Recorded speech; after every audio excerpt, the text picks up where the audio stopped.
Public school teacher sa lalawigan sa Sugbo, ipa-drug test sa di pa magsugod ang klase karong Hunyo 13. Tulad sa himuong Kapitolyo sa Central Visayas kung himuon kini nga estado ubos sa federal system of government. Eco-friendly nga power plant tukuron sa Takbayan sa Naga.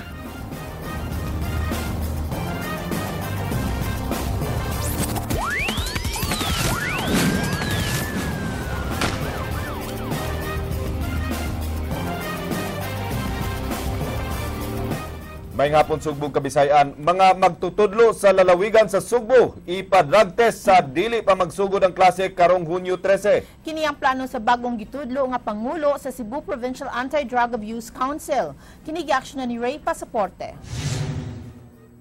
Pipila na ka mga magtutudlo ang nadakpan nga mogamit og gidili nga drugas. Labing ulahi nga nadakpan ang maestro sa lungsod sa Barili nga si Jeramel Sanchez nga nadakpan sa raid sa usa ka drug den sa barangay Sambag 1, Dakbayan sa Sugbo. Ang ato mong purpose sa drug testing is not to convict or to prosecute manggod one person. Ang problema manggod nato as a whole gyud nationwide is ang rehabilitation manggadugang treatment nato nga center. Si board member Ivy Durano Mica ang itudlo ni Governor Junjun Davide nga mangulo sa Cebu Provincial Anti-Drug Abuse Council. Siya usab ang nihimo sa ordinansa nga himuon na nga usa ka departamento sa Kapitol ang Sipadak. Karong Lunes magtagbo ang Sipadak ug ang DepEd Province aron ilang sabutan ang pagpahigayon og drug test sa mga magtutudlo sa dili pa magsugod ang klase karong Hunyo 13. Usa sa ilang problema mao ang rehabilitation sa mga magtutudlo nga adik. So katong guidelines nga giset sa Dangerous Drugs Board ato gitong gipatuman sa DepEd.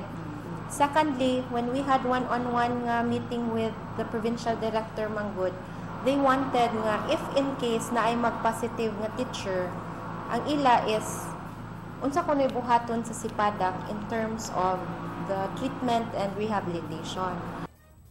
Sa wala pa ang eleksyon, gitanyagan ni Gobernador Junjun Davide si board member Ivy Durano Mica nga itudlo nga executive director sa Sipadak. Matapos na ang iyang tulo ka termino nga pagkakonsihal sa Danau City ug ex-officio member sa Provincial Board isip Pangulo sa Provincial Chapter sa Councilors League.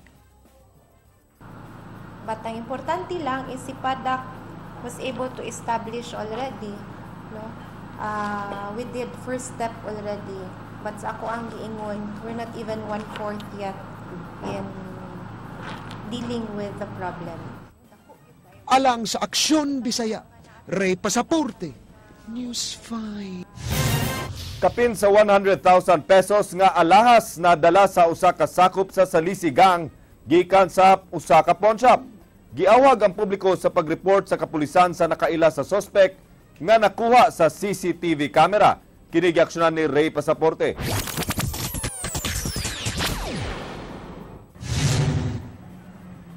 Ang pagpangawat nakuha sa security camera sa Pag-asa Pawn Shop sa Barangay Poblasyon Pardo. Duha ka mahalong alahas nga nagkantidad og kapin sa 100,000 pesos ang nadala sa suspek. Pasado alas 4 sa hapon ni adtong Biyernes, nisulod sa Pag-asa Pawn Shop ang suspek og nidiretso kini sa estante. Diin nahimutang ang mga alahas. Ang suspek nga adunay dala nga bag, nagpakaron ingnon nga customer. Gipagawas sa nagbantay ang mga alahas aron iyang pilian.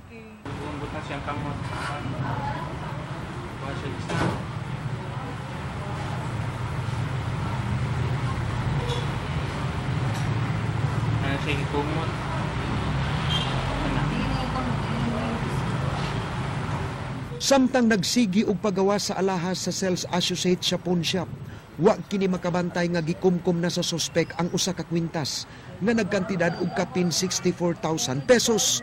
Kini diha sa iyang wala nga kamot samtang ang iyang tuo nga kamot mo'y gigamit sa pagpili sa mga alahas. Aron paglipat sa nagbantay, nagpakwinta kunuhay ang suspek kung pilatanan ang kantidad sa mga alahas nga napilian niini.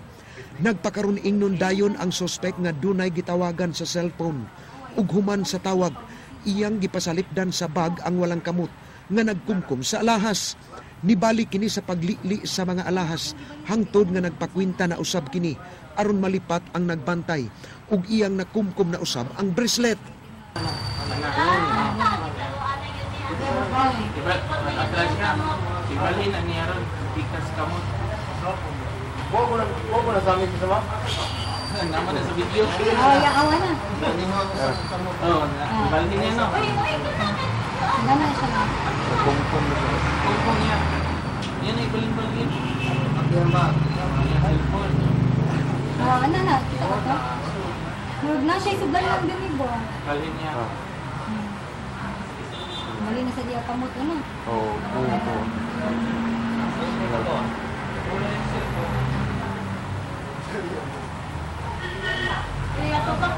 Ilay kantidad. Matod sa sales associate nga si Mary Grace Sibial dunay gibayran ang suspek nga alahas apan kadtong wala na piliin ini nga nagkantidad og 11,066 pesos. Gani ang sukli nga 34 pesos sa gibayad nga 1,100. Wala na pangayo sa suspek. Tagalog ang sinultian sa suspek ug Bisente ang pamustura. Matod ni Sibial, nag-inusara ra siya ni adtong higayon na kay nag-day off ang iyang kauban. Dinala mo siya nga, ayaw sa ibalik sa lugar kay iyang bayran. Ano ba? So nalipay ko kay ato. Isa pwede malipay, dako kay tagali ni nana ba? Muto ka ng kuan, pili-pili. So akong gibutang dira nga. Nakasayop sa ako kay dagan sa kay ko gipagawa sa las kay mura. Diha na siya makanuhuna pagkatungang gabii nga kuwangan ang gidisplay nga alahas ug pagkabuntag. Iyang nasuta nga kuwangan na kini sa ilang paglantaw sa kuha sa CCTV camera. Dito nila nasuta nga nabiktima siya. Ang area manager sa Pag-asa Pawn Shop ni Butiag nga dili kini mao'y unang higayon nga nabiktima ang ilang ahensya. Nang hinaot sila nga adunay makaila sa suspek og mo report sa kapulisan aron madakpan. Mga sales associate na mga tindera sa mga alahas, amo nang ning gi-orient yun na pag magpagawas og alahas dili gyud daghan. Pero sama sa kuan naman ginay discretion sila kay naman yung mga suki-suki kailan na sila. So ilang discretion kung walapas ba sila ato, tanaw nila kaya ra nila bantayan. Katong nahitabo sa ni Grace, mura lang yun siya nadala sa style ba, sa diskarte sa katong babae ba na nagpakuan siya na kwartahan siya na mupalit siya daghang alahas. Oto na sa storya nadala po ang nalipad siya. Ang maong hitabo, giisip nila nga leksyon kini sa mga tindera nga sundon ang proseso sa pagpagawas og alahas ngadto sa ilang customer. So, ang among instruction sa mga associate namo na ingno na lang na money procedure namo ma'am na kung mupagawas ni galahas duha lang dayon kung napakailin pilion ibalik lang sa samuaton duha para makahatag na pud miglain para di pud sila masuko sa associate na stricto ra kayo kay nabaw bang customer good na labi nagkwartahan pili-pili kung pili lang o pili lahi na lahi bayran man pud yun. Alang sa Aksyon Bisaya, Ray Pasaporte, News 5. Usa ka drug pusher sa barangay Talamban, Dakbayan sa Sugbo na dakpan sa kapulisan. Nasikop sa mga sakop sa Talamban Police ang usa ka Mark Kevin Flores nga pinaagi sa usa ka buy-bust operation sa Sitio Hillside, Barangay Talamban, Dakbayan sa Sugbo kagabi. Nakuha gikan kaniya ang mga pinakete nga shabu nga gibana-bana nga mukantidad og dulan 10,000 ka pesos ug kwarta nga 600 pesos ug ang buy-bust money. Ang dinakpan nga si Flores nga anaa sa listahan sa mga dakpunon sa Talamban Police Station wa na mohatag sa iyang pamahayag. Almost 1 month na mo siyang surveillance pero sa public knowledge ni siya dugay na gini siya sa kuan nasa watchlist.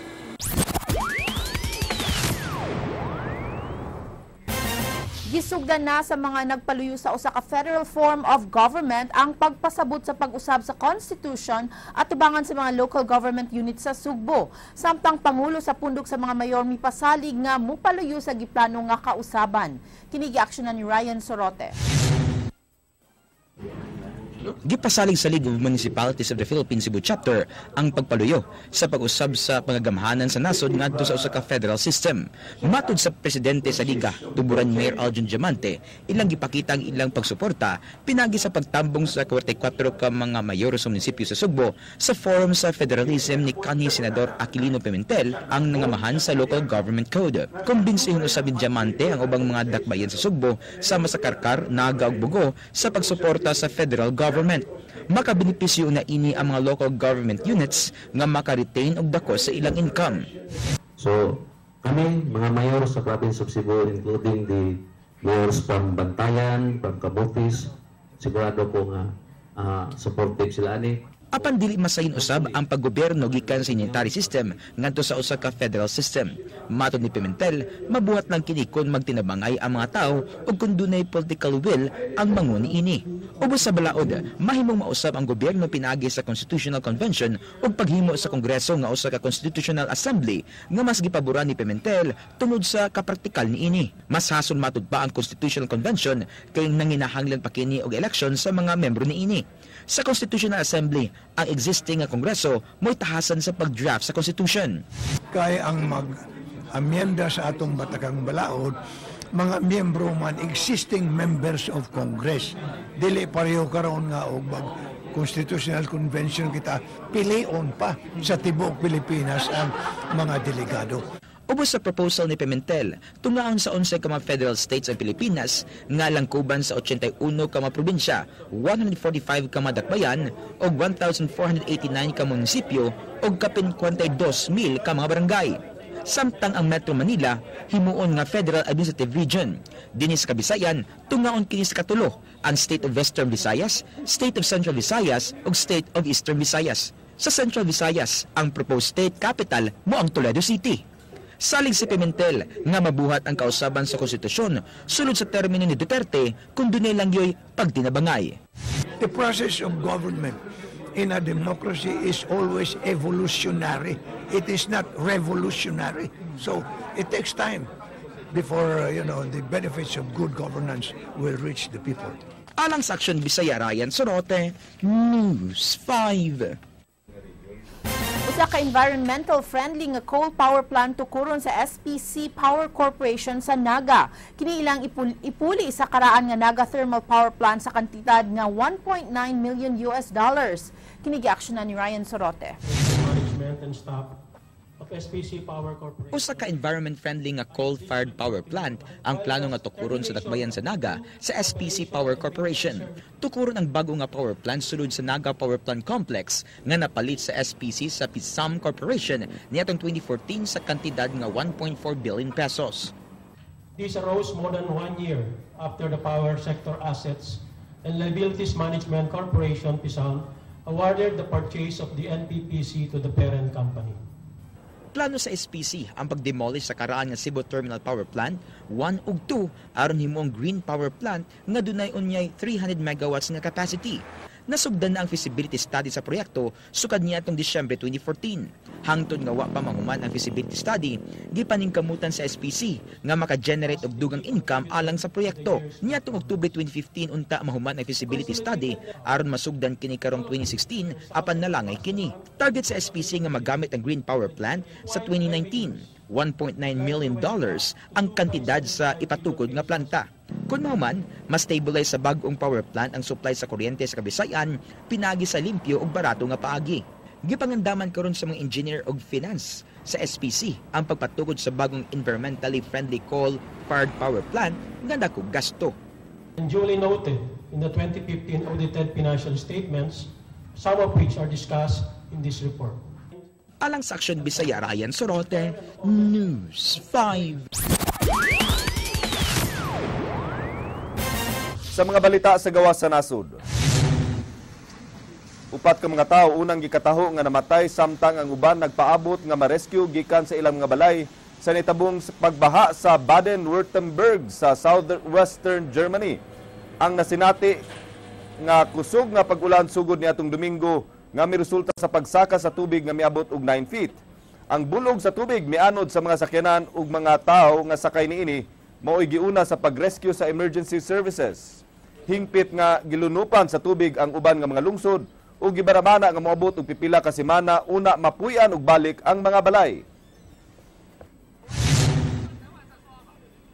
Usa ka technician gilamoy sa iyang giayo nga escalator didto sa China. Nalimot ang technician sa pag-disconnect sa power sa escalator sa usa ka supermarket ug miandar kini samtang didto siya sa ilawom niini. Ang technician nakaangkon og mga pangus ug samad sa iyang kalawasan. Usa ka rescue team ang nakakuha niya ug gidala sa hospital. Gilusad sa kagamahanan sa Iraq ang military offensive aron hingpit na nga mabawi ang syudad sa Fallujah gikan sa mga kamot sa ISIS. Mga sakop sa Counter-Terrorism Service, mga pulis ug Iraqi Army bilusad sa ilang pag-atake gikan sa tulo ka mga lugar palibot sa syudad. Napulo dayon ang namatay nga mga sakop sa Iraqi Security Forces ug mga kaalyado ni ini nga milisya, samtang 25 ang mga samaran. Gibanabana nga adunay 50,000 ka mga sibilyan ang natrap sa sentro sa syudad nga nahimong baluarte sa ISIS human kini nila na ilog niadtong tuig 2014. Ang uban nga sibilyan gipugos sa mga sakop sa ISIS sa pagkigbatok sa Iraqi government forces ug gidadaan sa pagbakwit. Ang misuway ug gawas sa syudad gipang-ambo sa ISIS nga nag-checkpoint. Nakuhap na usab sa Iraqi forces ang agian sa supply sa pagkaon ug tubig sa syudad. Lakip nga nagnihit sa syudad ang fuel ug tambal. Ang kilo sa bugas niabot na og $48.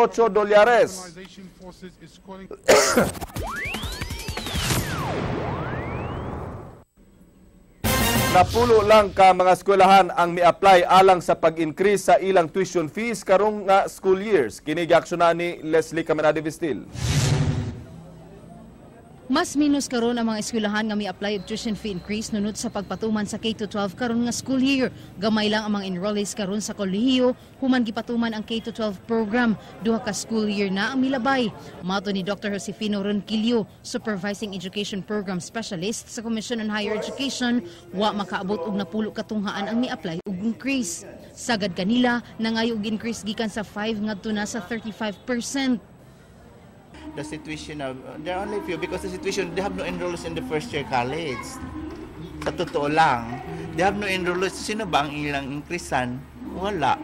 So because they are still in the grade 11 this June. So zero enrollment ang most of the colleges and universities this June because they are still in the grade 11 na sa K-12 pa ang mga bata. Samtang andam na usab ang CHED 7 sa pagbukas unya sa klase karong umaabot Hunyo. Matud pa ni Ronquillo, aduna sila programang Uplan Balik Eskwela, din ilang gipaubos sa briefing ang mga magtutudlo, kalabot sa pag-abli sa klase sa mga angayan ni ining pagabuhaton.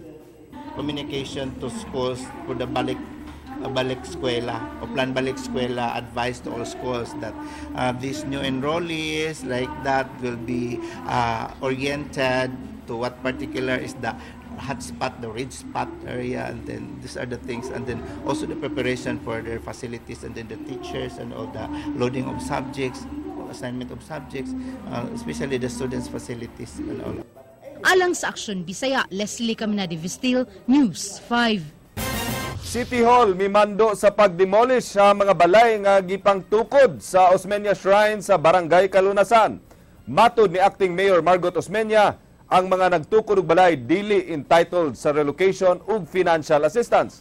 Kini giaksyonan ni Leslie Caminade Vistil. Hilabihan na kadagan ang mga nagtukod dinhi sa Osmeña Shrine nga giplanuhang tukuran og Drug Rehabilitation Center ni Mayor-elect Tomas Osmeña. Matud pa ni Acting Mayor Margot Osmeña, nagpagawas na siya og clearing order nga nagmando sa buhatan sa Prevention Restoration Order, Beautification and Enhancement kon probe team sa pagdemolish sa mga balay nga gipangtukod sa maong dapit. Apan daw sa maugwa pa kini malihok sa buhatan sa probe, tud kay imbis mahawa ng dapit, mas aduna hinuoy mga panimay nga gipuy-an na, din uban niini nagtukod na og tindahan. Dugang pa ni Osmeña, di sab sila mahatagan og relocation site ug mas labaw nang di mahatagan og financial assistance tungod usab kay wa man sila miingon nga patukuran ang maong dapit. No. No. But there is no obligation, I think, on the city to relocate them, as far as I know.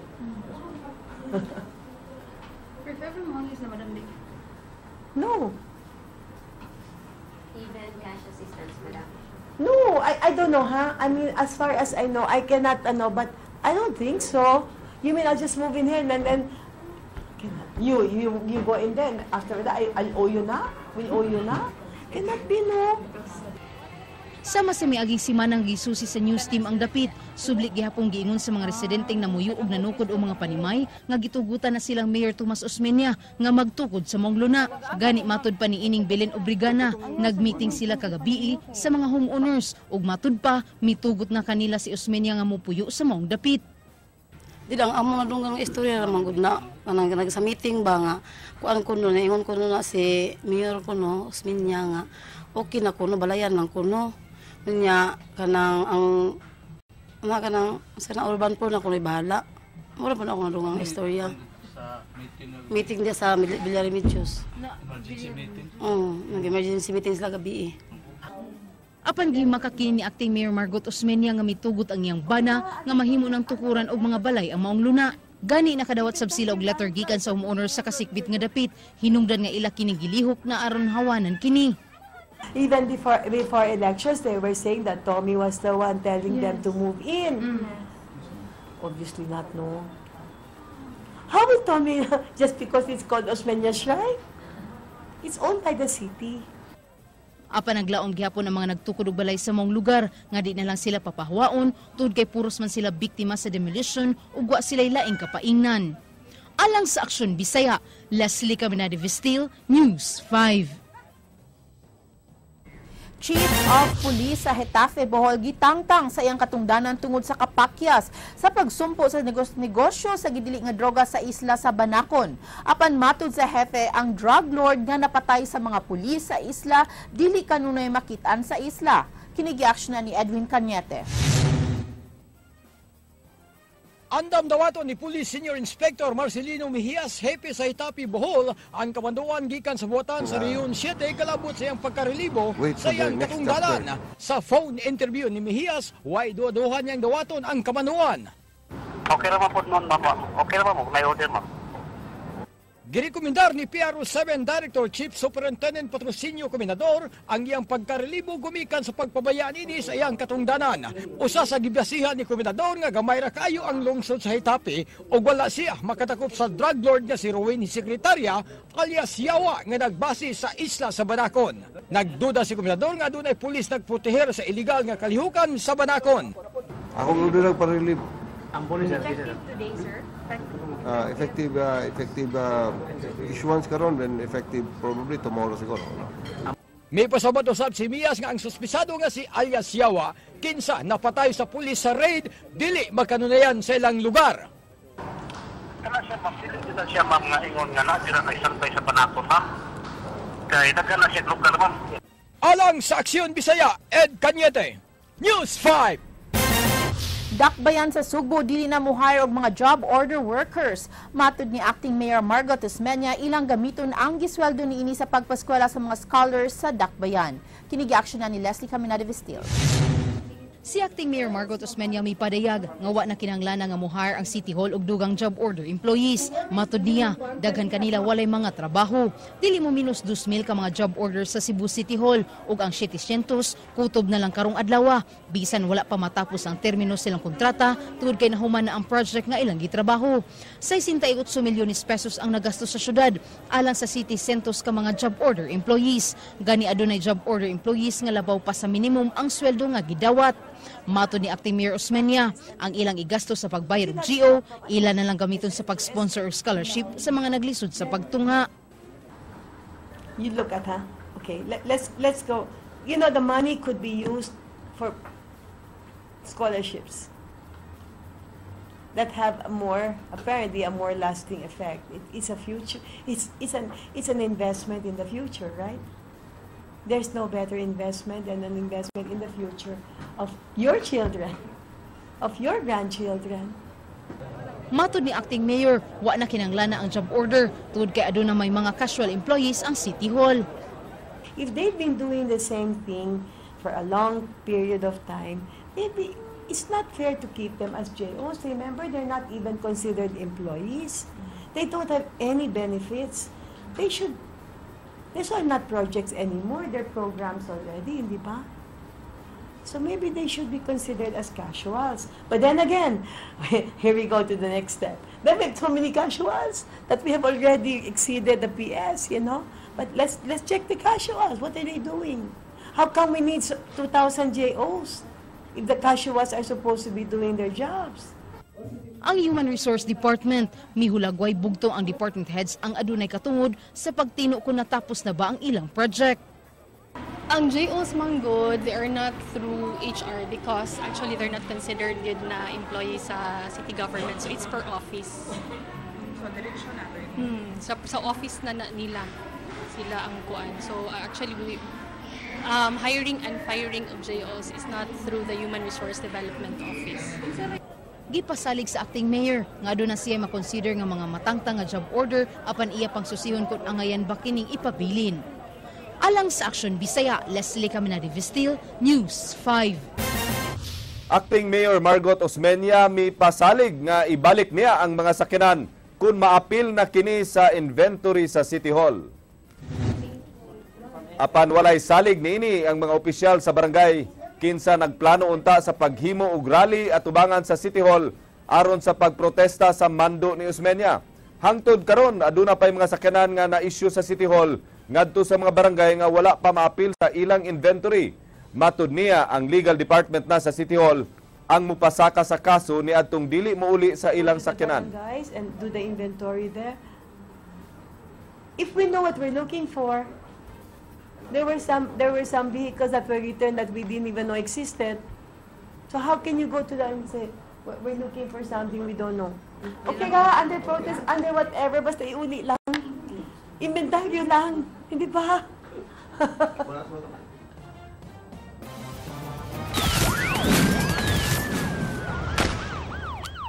Wala pa mailhi sa kapulisan ang patayng lawas sa usa ka lalaki nga napalgan didto sa lungsod sa San Fernando. Ang lawas giputos og plastic ug gibaatan og packaging tape. Matod ni Police Director Patrocinio Comendador, ang biktima adunay mga samad agi sa pinusilan sa iyang lawas. Sa ilang investigasyon, dili kini taga San Fernando.